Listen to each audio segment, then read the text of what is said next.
Hola, nos encontramos aquí para presentarles nuestra ponencia, la representación social y cultural de la víctima por desplazamiento forzado. Conmigo se encuentra el profesor Halston Giraldo y a mi derecha el profesor Bruno Oviedo, que nos introducirá en la hipótesis y en el problema de nuestra investigación. Es importante preguntarnos qué está expresando estas imágenes. Y también es importante preguntarnos si hay significados colectivos en estas representaciones sociales. La idea es responder estos interrogantes que hacen parte de esta hipótesis y que nos transmiten obviamente todos esos significados colectivos que nos están dando todas estas representaciones sociales y que hace parte en un trabajo de Andrés Cardona. Andrés Cardona, licenciado en Artes, caqueteño, de Florencia, Caquetá, conflicto o territorio importante donde han pasado muchos problemas del conflicto armado en Colombia. Él precisamente me contó alguna vez algo muy anecdótico, se los voy a leer, que la fotografía nunca se imaginó él que fuese su camino o que fuese a hacer su camino. En últimas, la fotografía se convierte en la herramienta que volvió como estrategia de duelo. Él como persona víctima del conflicto armado, de hacer duelo, de buscar, de indagar. Siempre ha habido una historia que contar que nunca he querido contar y que ya estoy a puertas de hacerlo. Es lo que pasó con mi familia, con la desaparición, con la muerte de su madre. Hay que buscar. Entonces esta persona empieza a entender que la fotografía se convierte en un espacio de discursos donde puede expresar sus vivencias, alzar una voz en contra de todo lo que ha pasado en nuestro territorio colombiano. Y esto es un poco el personaje o el protagonista que nos ha servido para entablar estas hipótesis y estas preguntas de las que nos habló Bruno Oviedo. Con base en esta situación, pues Andrés Cardona genera la serie fotográfica Sin Retorno. Para nosotros poder estudiar la serie nos decidimos por el enfoque del análisis crítico del discurso desde la perspectiva de Theun Van Dyck. Para Theun Van Dyck todo discurso es susceptible de expresar significados sociales, y entre esos representaciones sociales. Para aclarar un poco el término, recordemos que las representaciones sociales son los significados que da el colectivo en su devenir cotidiano sobre acontecimientos que los impactan.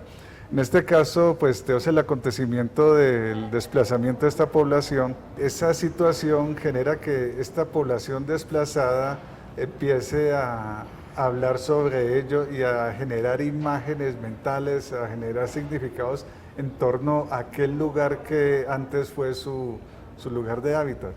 Entonces, con base en lo que les acabo de explicar, entonces nosotros procedimos a analizar el discurso Sin Retorno. Primera parte del análisis tomado como base que esta serie es un discurso compuesto por imagen y texto escrito. Como apunta Barthes, 1990, el texto que explica una imagen cumple la función de anclaje, porque asegura que el mensaje llega con claridad. Además, orienta el significado simbólico del que se deduce el sentido ideológico. Para ello se diseñó una tabla descriptiva, la cual se dividió en las categorías: código de la identificación de la imagen, nombre del actor, sujeto, descripción de la fotografía, entidades semánticas de la imagen, transcripción del texto explicativo, entidades semánticas del texto. A manera de ilustración podemos observar el instrumento comentado.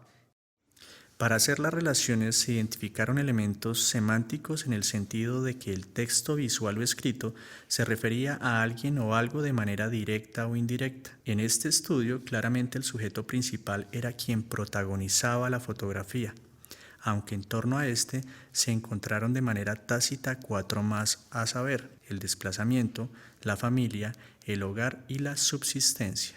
La razón de esto es que el discurso necesitaba de esas entidades para complementar la frase principal ya expuesta en el título de la serie. Para ilustrar lo expuesto, se presenta la fotografía y el texto conexo del tercer sujeto de la serie. El texto que acompaña a esta fotografía presenta el nombre y la edad del sujeto. Luego pone en escenario la situación de desplazamiento que está determinada por los objetos hogar, subsistencia y familia. Pues como se observa en el texto, explica que se encuentra en el lugar que fue su casa por 10 años, luego que tenía una prendería y una carnicería. Es claro que estos elementos eran sus medios de subsistencia que después del desplazamiento fueron reemplazados por el trabajo al jornal. Para terminar el fragmento, también comenta que tuvo que salir con su esposa e hijas, o sea, su familia. La estructura y los elementos que observamos aquí se repiten en toda la serie. La segunda parte del análisis consistió en comprender el nivel cognitivo con base en el principio de que, como señala Vargas, la percepción es biocultural porque por un lado depende de los estímulos físicos y sensaciones involucrados y por otro lado de la selección y organización de dichos estímulos y sensaciones. Como sabemos que una imagen primero se percibe a través de los sentidos, pero luego hay que leerla. Entonces se realizó una encuesta de manera abierta entre 10 personas escogidas al azar. La encuesta presentaba las fotografías junto al escrito conexo. Los participantes debían escribir palabras que a su juicio expresaran lo que les transmitía la imagen y el escrito. Este resultado se expone a continuación en la tabla 4. Como se observa, los participantes sentían que las imágenes inspiraban abandono, soledad, vacío, rusticidad, decadencia, mientras la sensación que dejaba el texto era de retroceso, soledad, separación, pérdida e incertidumbre. Como diría von Dijk, esto expone un modelo mental, porque en esas palabras se advierte un sentir común compartido, aunque también hay que anotar que este modelo bien pudo haber sido inducido previamente por los medios de comunicación que desde hace tiempo ha generado una imagen particular de la víctima por la violencia. Esto apunta a una figura mediática del desplazado y en ese sentido de un modelo mental, pues como apunta Van Dijk, adquirimos nuestro conocimiento del mundo, nuestras actitudes socialmente compartidas y por último nuestras ideologías y nuestras normas y valores fundamentales. Se debe a que lo hacemos a través de modelos mentales del discurso cotidiano, como el de las conversaciones, las noticias de los reportajes y los libros de texto. Es bien sabido que el contexto social induce las maneras de pensar porque el sujeto ha crecido, se ha educado y ha adquirido la experiencia en este. Sin embargo, hay particularidades y sentires que pertenecen a una esfera social más reducida y que se encuentran de cierta manera ocultos en el discurso macro. Para el caso de este análisis, ese discurso particular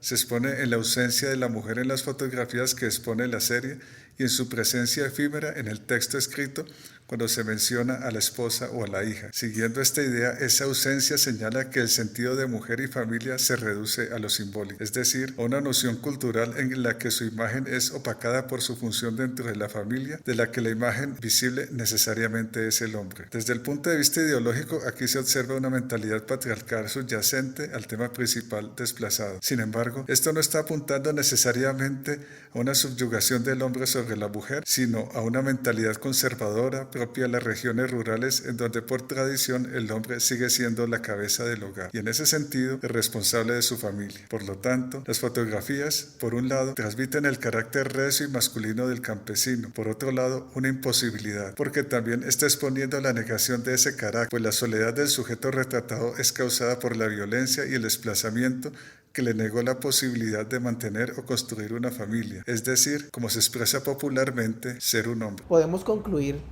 varias cosas en esta investigación, que el autor hace parte de esos sentimientos de esta comunidad. También se puede comprobar que la encuesta transmite los sentimientos del material fotográfico que transmite Andrés y que así también esta cultura mediática ha podido transmitir durante todo este tiempo. Otra de las conclusiones a las que podemos llegar es que las imágenes por sí solas no logran concluir estas definiciones propias que están aliadas a los discursos del conflicto. Como la serie que nosotros analizamos, identificamos de Andrés Cardona, fue una publicación que se hizo en un medio impreso, en Semana, en el 2017.